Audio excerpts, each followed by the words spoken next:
ओम श्री साईनाथाय नमः। तो आज इस वीडियो को बहुत ध्यान से सुनिएगा, क्योंकि ये वीडियो किसी एक व्यक्ति के लिए नहीं, हम सब के लिए बहुत ज़रूरी है।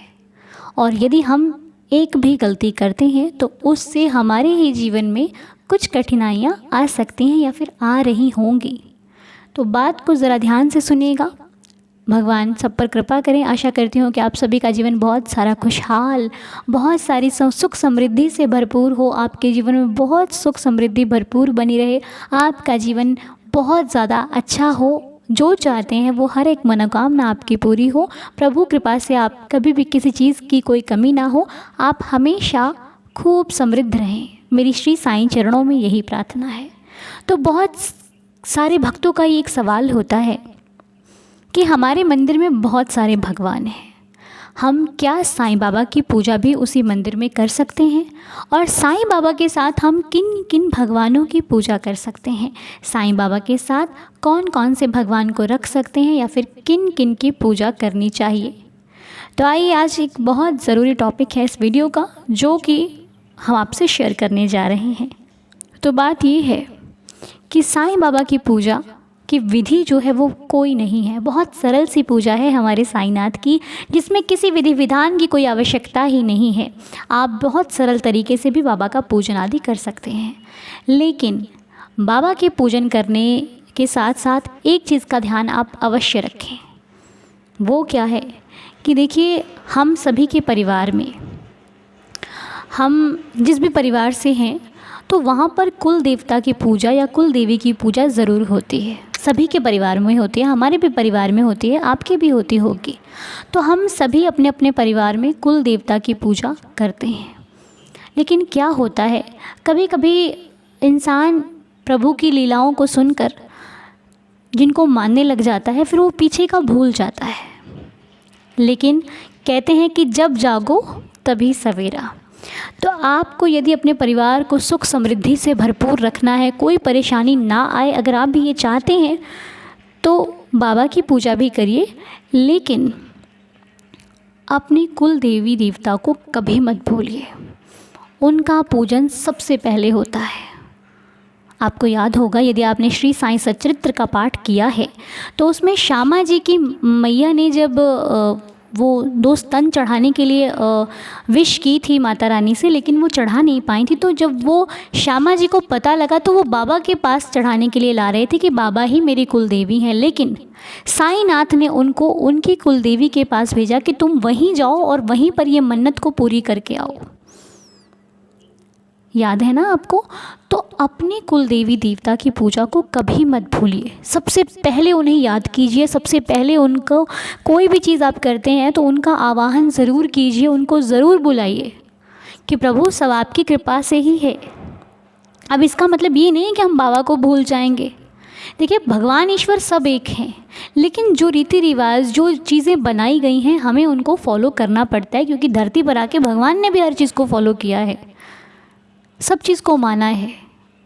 तो जब वो मान सकते हैं तो हमारे मानने में क्या दिक्कत है? ठीक है। तो कुल देवी देवता की पूजा परिवार में सबसे श्रेष्ठ मानी जाती है। आपने बहुत लोगों से सुना होगा ना कि कुल देवता नाराज़ नहीं होने चाहिए, उनको मनाना चाहिए, क्योंकि वो रूठ जाते हैं तो परेशानियाँ आती हैं। तो देखिए, भगवान कभी किसी को परेशानी नहीं देते, लेकिन हर चीज़ को करना बहुत ज़रूरी है। आप परेशानी मत देखिए, आप क्या होता है क्या नहीं होता वो मत देखिए। इतना डीपली हम नहीं जाएंगे। हमें सिर्फ इतना करना है कि कुल देवी देवता की यदि आपके घर परिवार में पूजा होती रही है तो आप उसे छोड़िए मत, आप करते रहिए।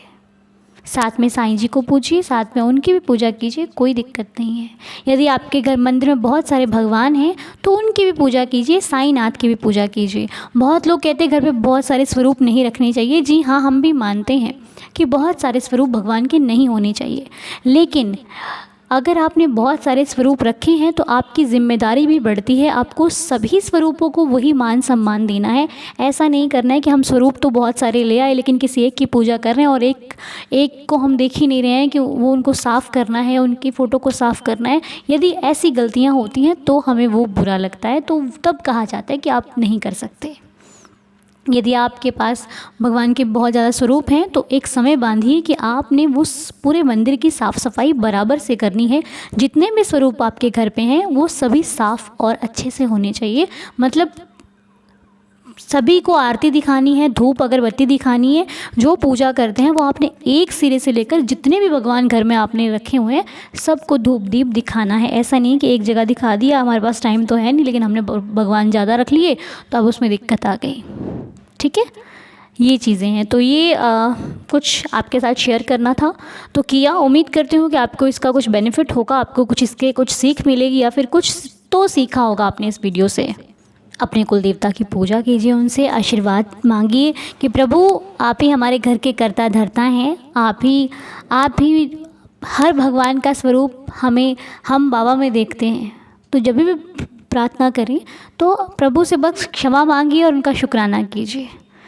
गलतियों के लिए क्षमा है और जो दिया उसके लिए बहुत बहुत शुक्र है। बस इसी प्रकार अपनी कृपा बनाए रखिएगा। अब कुछ लोगों के मन में ये भी सवाल होगा कि कुल देवी देवता आखिर होते क्या हैं, है ना? नहीं पता होगा बहुत सारे लोगों को, या फिर पता भी होगा। तो कुल देवी देवता वो होते हैं जो हमारे वंश के रक्षक जिन्हें कहा जाता है।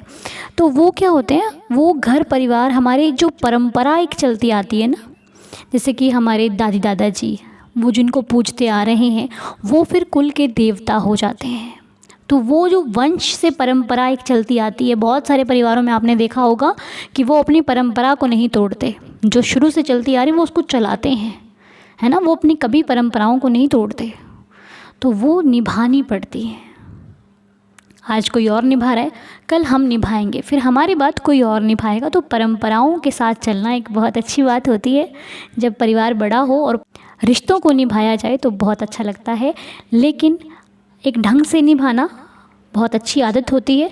तो आप भी कोशिश कीजिए, यदि आपके घर पे कुछ माना जाता है, कुछ परंपराएं हो रही हैं तो उनको फॉलो कीजिए। यदि नहीं हो रही हैं, ऐसा कुछ नहीं है, तो फिर आपको फ़िक्र करने की कोई ज़रूरत नहीं है। फिर आप को जो जिनको मान रहे हैं उनको मानते रहिए, कोई दिक्कत नहीं है। ठीक है, तो ये कुछ सवालों के जवाब थे। आशा करती हूँ कि आपको पसंद आए होंगे। अच्छे लगे हों तो ढेर सारा प्यार दीजिएगा, आशीर्वाद दीजिएगा। और आगे जो भी कुछ डाउट्स हैं वो आप वीडियो के नीचे कमेंट बॉक्स में हमसे पूछ सकते हैं। अपने अनुसार हम जो भी बता पाएंगे ज़रूर आप तक शेयर करेंगे। और वीडियो को ढेर सारा प्यार दीजिएगा, इस परिवार को ढेर सारा प्यार दीजिएगा। इस परिवार के सदस्य बनने के लिए चैनल को सब्सक्राइब कर लीजिएगा, आप भी इस फैमिली का हिस्सा हो जाएंगे।